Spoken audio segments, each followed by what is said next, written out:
An entrepreneurship story. Hello blockchain earning platforms, goodbye repelling stigma. To quote CoinGeek's Kurt Wuckert Jr., BSV needs better marketing is basically a meme at this point. Whose job is this? CoinGeek, Bitcoin Association, someone else? My answer to Kurt's question is someone else. More specifically, me. Ever since coming across Bitcoin in 2013, I've wanted to see it reach the mainstream. I wanted to see it go viral and become widely used throughout society. I mean, how could you not? An extremely efficient form of money issued in a predictable manner, not coming from the hands of central bank governments and their human rulers, sold. Where do I sign up? Fast forward to the present, and it has gone viral since then, but as a form of money, it hasn't lived up to my hopes and desires. As a digital gold used only for trades on exchanges, I believe Bitcoin is being sold short on what its true capabilities are. Capabilities of the revolutionary kind, becoming the internet of money and more. That's why I've chosen to walk down BSV Road, even though it's the road that gets you spit on and beat up by seemingly everyone on its outskirts. The entire crypto world seems to hate it, and they've done an A+ job minimizing the number of people walking down its path, by virtually mob ambushing anyone who does. No surprise, most people actually feel like keeping their lips uncut and teeth intact. Chomp chomp. I did too, and that's why I've kept little to no online profile after the Bitcoin Cash split up until now. I didn't want to put a target on my back until I was locked and loaded and ready to fire off something indisputably useful and cool. I needed to prepare myself before taking on the inevitable assault. But I'm there now.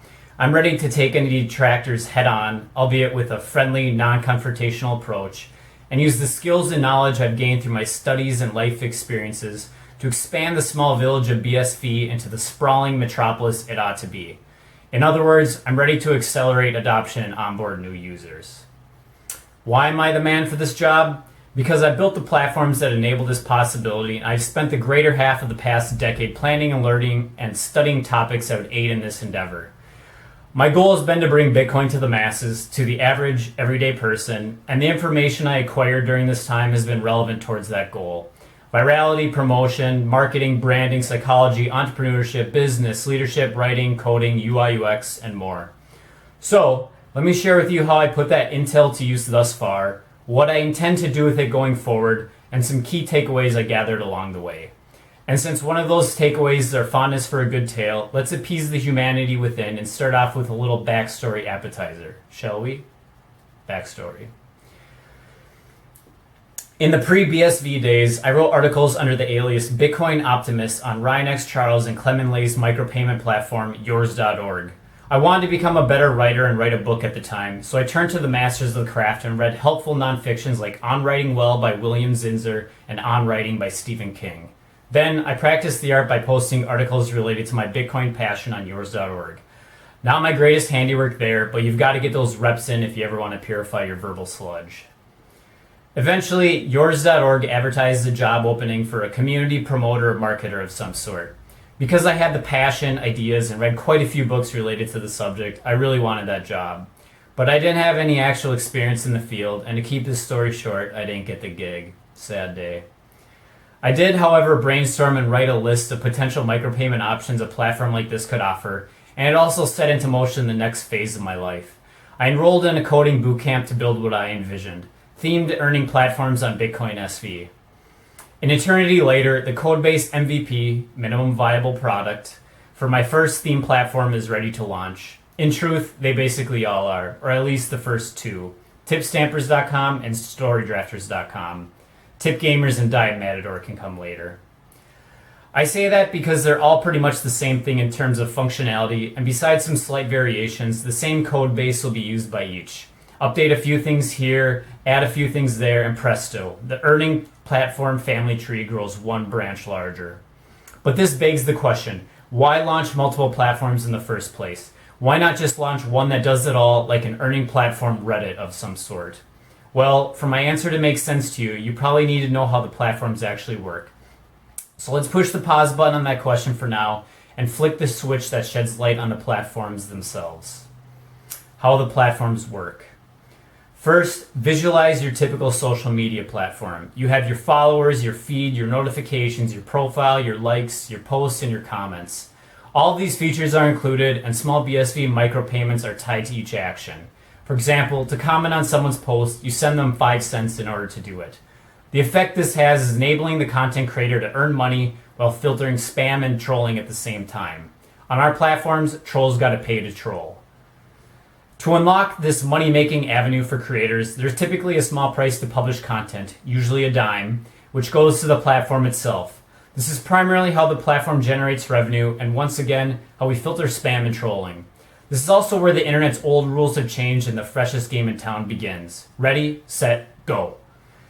By paying the small fee to post their work, creators are saying, yes, I think I will earn more money from this content than the actual price of posting it. At the standard 10-cent rate, they're right. It's not a difficult thing to do, especially when we've rigged the game in their favor by letting them keep every cent they score. Using plain English, this means 100% of their earnings go directly to them without us taking a cut. Every 10-cent follow, every 5-cent thumbs up, every tip, every comment, and every paywall purchase is 100% theirs. We're not operating a fixed carnival game here. This game is slanted in the creator's favor, which, in the long term, is a key competitive advantage for the home team. What's YouTube and Facebook's percent take again? Next up to bat is what shapes the platform's theme and provides guidance to creators for the type of content they should post, as well as the type of content their audience can expect to find. My beloved and all-important categories.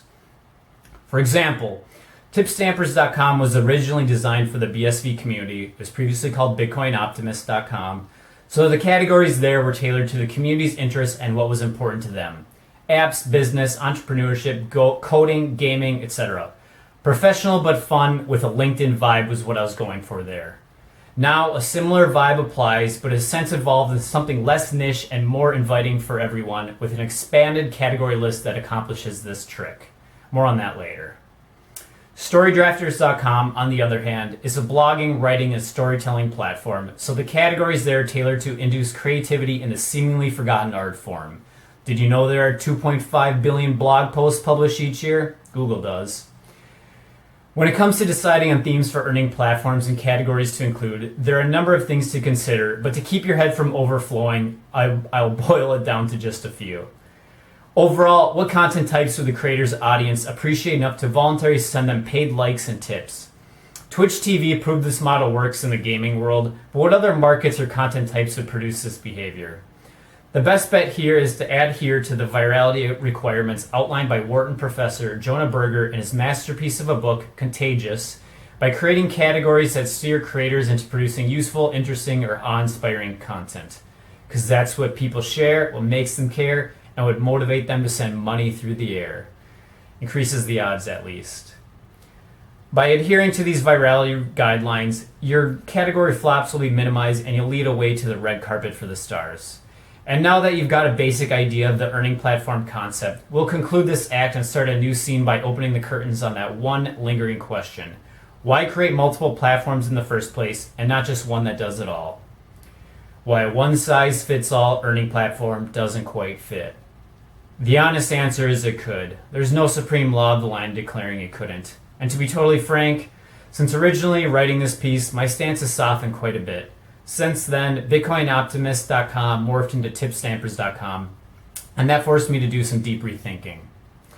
After revisiting the drawing board and laying out the new category arrangement for Tipstampers, it became clear that I had broader mainstream appeal and I should merge most of my micropayment universe into this one content creation conglomeration. In doing so, it would be much easier to manage, promote, and grow a community. The KISS principle concurs. Keep it simple, stupid. However, the process leading to this conclusion was slightly painful because it meant that my original idea, an earn and learn platform called Listoka.com, would get the axe and merge into Tipstampers too. It had to. Listoka's mantra was useful, intelligent, and fun, and the categories were tailored towards benefiting people's lives. Since Tipstampers is more generalized and invites all content types to be stamped to its walls, a professional essence circulating through its air was needed to balance the vibe. Thus, marrying the two platforms became the obvious way to go. But getting back to the one-size-fits-all doesn't quite fit conversation, the logic behind it still fits like a glove. We'll see if you agree. For the main reason, I wrote the following. The deciding factor here comes down to marketing and promotion, and how much more effective they are when you narrow down your strategy and target audience. Think about it. How much more likely is it that Twitch streamers and gaming enthusiasts will gather on tipgamers.com over something generic like earnbitcoin.com? Pretty likely. Likewise for other major content markets. That still rings true to me, and why Storydrafters.com is still in the cards. Because even though there will be a stories category on tip stampers for creators known as writers, I still think a niche-based platform devoted to them specifically would be more attractive to join. That would also make target marketing and onboarding much easier. But at the same time, if it were the only platform launch, it would make it much more difficult to get off the ground running, and it would limit our growth potential overall. Trade-offs, I suppose. And perhaps why the broader-based platform is necessary to start, especially with the stamps I've got hidden up my sleeves. The final reason for my original version towards the generic routes partially stem from what I've witnessed in the past. Here's what I wrote about that. It's also been demonstrated during Bitcoin's short history that when blockchain platforms like mine go the generic Reddit route, the topic of conversation gravitates towards crypto's subject matter. While this is fine and dandy for the crypto enthusiast, it isn't very inviting or enticing to the average Joe, which makes it difficult to promote and expand outside of its small ecosystem. Not conducive to my goal of attracting a large mainstream audience, is it? Nope, it certainly is not. But with the category formula I've concocted, this doesn't apply to us. There's no crypto corner here, just Bitcoin being used as a payment rail in the background with categories that draw the interests of non-enthusiasts in the foreground. Because quite simply, I didn't want Einstein's definition of insanity applied on me. Round and round we go. Circling back to our question now, does it fit or doesn't it? In some ways it does, in some ways it doesn't. There's benefits to each approach. But debating which approach is better really doesn't matter in the end, because both could work as long as efforts are made to make them grow. As long as you've got the right fertilizer, both could sprout into something special. So stick around if you'd like to know the brand we'll be using to fertilize ours to life. Marketing and promotional strategy. We'll be using Roundup. Oh wait, that's a herbicide. Nonetheless, rounding up users is our goal, and the plan to carry it out begins by taking center stage where the microphone is most amplified. Social media networks. Activity there, where virality is born, is crucial, so let me share some examples of how we'll be intertwining activities on the platform with promotion over social media. Along with our well-defined content categories, like how-to tutorials, and undefined ones where creators have nearly full freedom to express themselves, like Stamp You, we also have a few that are more interactive than the others. These are the ones that we'll be utilizing over social media on a frequent, consistent basis. Let's start with our lists. Taking a page from the Listoka playbook, users and us will be able to create interactive lists on the platform. Interactive in the sense that the list creator posts a prompt and people join in by sharing their replies. What is your all-time favorite Shark Tank pitch would be a fitting example here. From there, the replies get ranked and sorted by the most thumbs up, which are basically likes on Facebook or upvotes on Reddit. And what we do with the lists afterwards is what I consider blockchain cool, like leather jacket with shades, riding a motorcycle cool. Okay, maybe it's not at that level considering this is pretty nerdy, but when you've got a fun and interactive concept that links well to blockchain by making actual use of its timestamping and data adding features, it's hard not to geek out just a little bit. Especially when it's going to be your main promotional and audience interaction method over social media. So what do we do with the lists? We turn them into a game where the list results are stamped Tip Stampers official on the blockchain for the world to forever see once the countdown clock expires after 2 days. Just enough time for word to spread and give people a chance to be part of this exclusive event hosted by yours truly every Monday and Wednesday morning like clockwork over your favorite social media outlets. Let the BSV Stigma squashing games begin. In addition to Monday and Wednesday's list lineup, we've got two other regularly scheduled programs for people's weekly calendars. Like our list prompts, both should generate activity and produce shareable buzz over social media. The first is conducting polls and posting the results on the blockchain exactly like we do with the list, except the Tip Stampers official polling event will take place on Tuesday and Thursday instead of Monday and Wednesday. We've got a whole work week to fill after all. For our Friday time slot, and perhaps as a Monday bonus, we'll challenge our audience with writing prompts geared towards our life-benefiting vibe. Share something you are good at and what it took to get there would be a fitting example here. But our promotional activity over social media doesn't need to stop there, nor should it. As cringy and nauseating as it sounds, kind of like saying you read a book called How to Win Friends and Influence People, The most important benchmark of our success will be tied to our following counts over social media. Gross, but that's just the way it is. Thus, in order to amass a large following and onboard people to BSV and the platforms, activity over social media is a must. That means along with the audience interaction methods, we must frequently engage with others over them and promote content from users of the platforms on them. And when it's put like that, I suppose it's not so gross for a people person like myself. That I can stomach. The final component of the $0 cost marketing plan is to seek out what best-selling author Malcolm Gladwell calls connectors in his book entitled The Tipping Point: How Little Things Can Make a Big Difference. In our case, connectors would be people with influence and large audiences on the internet, like a Joe Rogan or Elon Musk. With connectors, the job is twofold. First, it's enticing them to join and use the platforms. People mimic behaviors, especially when it comes to leaders and those of influence. Everyone's doing it, man, is what we want said about our platforms, and connectors joining them can help make that happen. Second, it's getting interviewed and having discussions within their influencing umbrella. Channels, podcasts, videos, editorials, etc. Publicity to a new and large set of eyes and ears with a chance to share a taste of what we've got cooking. Our daily events over social media, mixing social media and content creation with blockchain technology, evolving the content creation business model for creators, our alternative to the ad-based business model along with its spam filtering mechanism, our real-life demonstration of the power of micropayments on a scalable blockchain, and a unique personal and business story to tell from the perspective of a founder. With that on the burner, we've got quite a spread for connectors in a variety of industries. Technology, business, entrepreneurship, social media, blockchain, content creation, coding, writing, education, and any other specific market we gear a platform towards. So, if you're a connector within those spaces, don't hesitate to reach out so we can set something up. We would certainly welcome being a guest on your program. And if you'd like a brief background check conducted on your guest beforehand, you'll never guess what's next on deck. Brief background check. I was a Zamboni driver during college, an ice shaving, water dumping, rink smoothing machine. Until I got my bachelor's degree in accounting, that was on top of my resume. Not the most prestigious of jobs, but hey, kids looked at me like I was Santa Claus. With my accounting background in mind, I recently coded the platform's accounting system and added a downloadable Excel spreadsheet of a user's transactions. But after graduating, I never actually went into the accounting field. Instead, I started auditing financial aid applications at a fast-growing startup company that provided online software for private schools across the country. A decision I would gladly make again. That's because the experience was invaluable. Working as a cohesive team and collaborating with many brilliant individuals while being mentored by them in a professional setting is priceless. Also priceless is my 2 years as the inaugural lead of the tuition management department, the billing department. This department was a product line expansion that needed building from the ground up, and that challenge was one I was extremely eager to take on.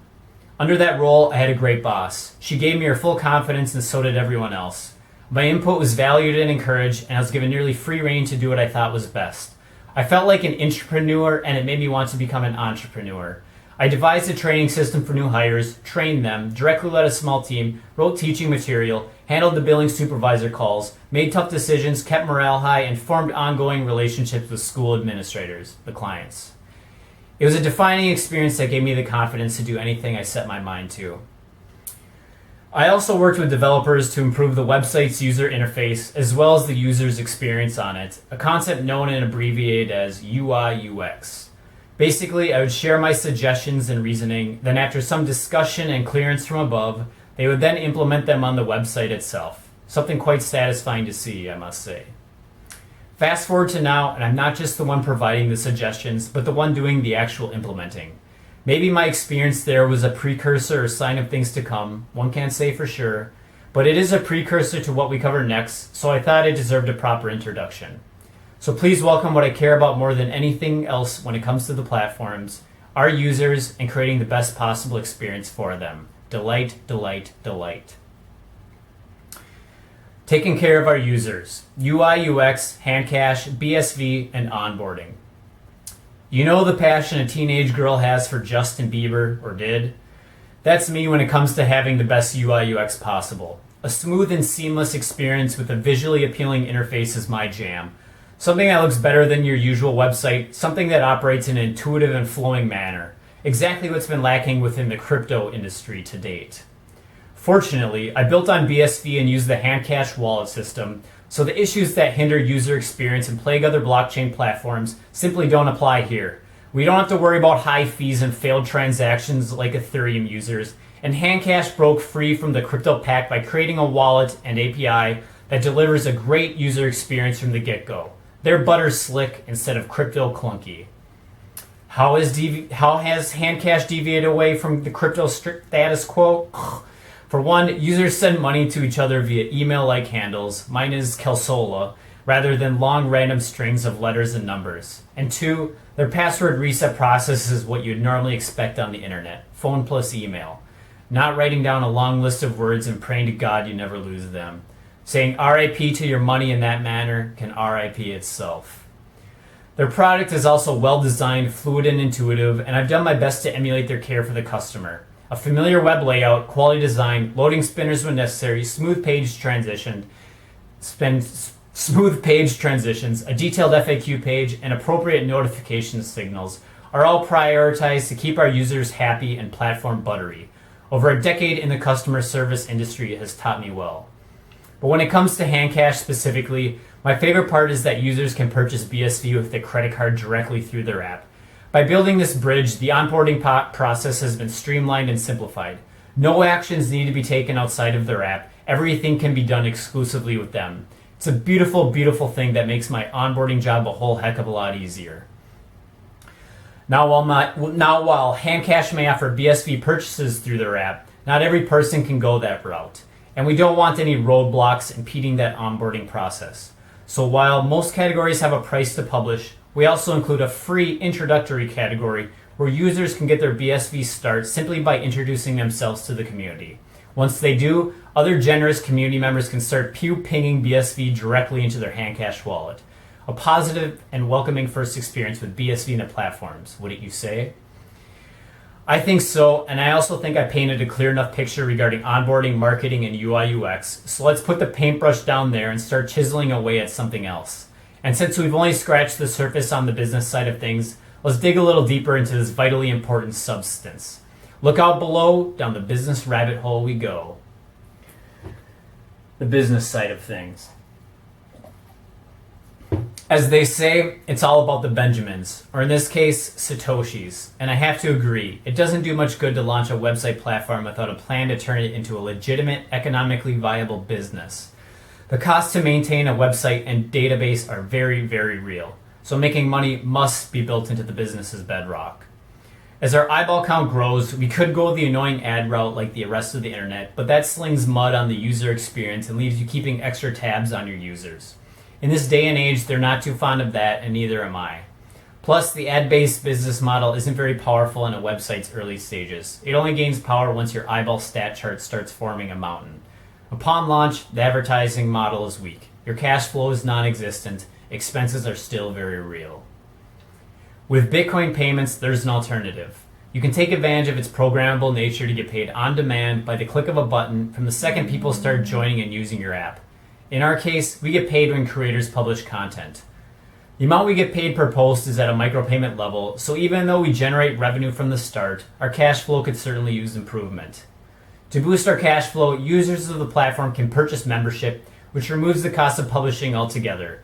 Getting into specifics, upon launch, the membership price will be $35 and last indefinitely. Lifelong for people in the early days is a thank you for their support. In the future, though, the offering's cost and length may be subject to change. Inflation is very real, after all, as we're now quite well aware of. Looking at you, money mismanagers of the world. Diving deeper into membership specifics, aside from the free publishing perk, there are a few others that come along with it. Perk number 2 is gaining access to the members-only forum category, which we call the water cooler. Within it, members are free to post whatever they like at no charge. You can think of it as the community's own private discussion forum. Exclusivity is perk number 2. Perk number 3 stems from the wisdom I gathered while reading behavior guiding books Contagious, which I already mentioned, and Nudge, which is written by Richard Thaler and Cass Sunstein. To nudge users into the desired behavior of purchasing membership, and to increase awareness of this option, a highlight shadow has been added around the avatar images of members and only members nearly everywhere you can find them. on post lists, on the posts themselves, in comments, and within their profile pages. Routine exposure with a subtle reminder is the idea here. But to really add emphasis and put our membership on display in a cool way, when you highlight or click a member's avatar image, it gets slightly bigger and spins around in a smooth, circular motion. Then directly above their spinning image, you'll find the word members soaking in the limelight with it. A nice visual bonus for members, an enticement lure and attention spreader for everyone else. I could probably go on for a while when it comes to incentives, gamification, and other features added to aid user retention and benefit the overall business. But let's not stray too far away from our profit-making path. Let's stay on Benjamin Road and clear the debris blocking access to the ad-based revenue option. Yes, it's still on the table, just not in the way you might think. Obviously, polluting a website's waters with annoying ads is not something we're keen on doing. You know this already. Fortunately, there is a way to open the floodgates on this revenue stream while keeping our UI/UX environment clean. We don't need to do pop-ups or banners or put ads in posts or post lists. We can promote a paying company or cause in a subtle, less invasive way. Remember our Tip Stampers official lists and polls from the marketing section? We sell that space. If a paying customer would like to use this scarce real estate to promote their product, I don't see a problem with that as long as it doesn't damage our image. Say, for instance, Mark Cuban's Dallas Mavericks wanted to promote their NBA team in one of our official lists. They could pay us to create a list that says something like, what was your favorite Dallas Mavericks moment this season? And then we would create the list on our platform, promote it over social media, stamp the results on the blockchain 2 days later, and collect our check once the shot goes in. Swish, nothing but net. It's subtle, pollution-free, mutually beneficial, and nobody goes home feeling like they've just been sold. Best of all, this advertising method invites actual interaction rather than just basic viewership. Thus, it sticks to the mind to a greater degree, and you probably don't need to read any extra books to realize you agree. But without growth and activity, this concept is simply a fantasy. To become a reality, it'll take time and effort. Hard work, and more hard work. And maybe a few more rhymes, too. So that summarizes our revenue model. Micropayments, subscriptions, and advertisements. 3 ways to make money, with 2 to start and 1 to accelerate our cash flow. But there's zero chance this matters if persistent effort and care isn't given to the business. And the truth is, I may not be able to give it on a dedicated, full-time basis much longer. As painful as it is to say, my financial shot clock is running out, and I need help. I've been working on this project by myself and bootstrapped it to this point, but progress will ultimately stall or come to a crawl if circumstances don't change. The future is murky at this point in time, but let's pretend for a moment the sky is clear and discuss what we see on a positive, sun-rising horizon. I'm a Bitcoin optimist, after all. Future of the blockchain earning platforms. Upon publication of this writing, meaning now, tipstampers.com will be available for public testing and use. The beta phase, if you will. People can now interact with the platform and share any feedback they may have. And that includes you, so go check it out when you've got a chance. During the beta phase, public promotion over social media will be minimal, as my focus will be coding until the last of the necessary additions are complete. I would estimate a 2-month time frame there, but coding always takes longer than you think, and you're now aware of my predicament, so you really shouldn't hold me to it. But once the code for the platforms is production ready, my focus will deviate away from those tasks and be directed towards marketing and promotion. With an axe to grind and things to prove, this transition moment is one I've been eagerly awaiting. Once the transition occurs, I'll finally be face to face with what I've wanted to do for years. Becoming an actual entrepreneur, selling his own product, putting my skills, knowledge, and resourcefulness to the ultimate test. All while helping Bitcoin reach a mainstream audience as a form of money and placing it into the minds and wallets of the average, everyday person. A combination I would like to someday call my life's work. But like I said, the future is murky and I need help. This is not the type of business that will be wildly successful with just one person working alone forever. I hope to have the community support and I could use a small team, but I need at least one highly skilled developer to partner with. I've obviously learned a wide variety of concepts when it comes to web development, but I'm not a seasoned vet and there are other things I will undoubtedly run into that I need help with. I can't anticipate everything. Nowadays, I wish I went to school for computer science instead of accounting. Take note, kids. Even though I intend to pass the development baton off after launch, so I can fill the role of CEO and focus on sales and marketing, I can and still will help, just to a smaller degree. But the code needs someone's full attention to continue evolving, so having a dedicated developer leading the way is essential, and so is having the money to pay them. But before doing that, I have my own financial situation to stabilize first. So what are my stabilization options? Is option number one, I've mulled over launching a Kickstarter. For financial reasons, of course, and also because I think it would be a good publicity and promotional tool. But at the moment, I'm not confident it would succeed. I'm not widely known online, and my gut says the Kickstarter route would only be successful if I already had a large following. With that said, this option remains on the table, and if the circumstances seem right, I may go ahead and kick one off. Coding for a company or freelancing is the most obvious option, and one I could definitely live with, especially if it was within the Bitcoin SV space. But even not, coding is something I want to continuously do and learn about for the rest of my life, so any professional experience within the field is of great value to me. It might delay the growth of the platforms, but it certainly wouldn't be a waste of time. The last option is how I would like the next chapter of this story to continue, the Shark Tank option. Getting financed by a person or people who believe in this vision and see its potential for virality and long-term success. Or put another way, an investor that sees the value of pairing me with a skilled developer or small team and is willing to put their money behind it for a percentage of the company. Or a royalty if you're Kevin O'Leary. I would be willing to go on Shark Tank itself simply for promotional exposure, but they're pretty brutal towards pre-revenue companies, so I'm probably better off casting my lure from another dock at this stage of the game. Where that is, I don't know exactly, but if you've got an idea, please don't keep it a secret. I've got a juicy piece of meat dangling just above the water, sitting there waiting for the right shark to chomp down on. Hopefully you agree. Maybe I'm just dreaming, maybe not. Regardless, one way or another, sooner or later, the next chapter of this earning platform story will be written. The book may get shelved for some time, but I can't imagine a future where the pages remain eternally blank. When it comes time to add that fresh ink, the only question I have is, who's going to be there writing the story with me, stamping it on the blockchain for the world to forever read? I hope it's you, and I hope you've enjoyed what you've read so far. If you'd like to read the final section of this writing, that content can be unlocked for 9 cents in BSV on the platform itself. What you find there is a message to the BSV community related to squashing the stigma and possibly a mention of Bitcoin's creator. So if I haven't made my case as the answer to Kurt's question from the intro of the writing quite yet, maybe reading that will change your mind. 9 cents to find out, with 10 cents sent to you first if you create a HandCash wallet and share something interesting about yourself in the Meet the Stampers category. Keep the dime or finish reading, the choice is yours. Welcome to tipstampers.com, where creators and users come first.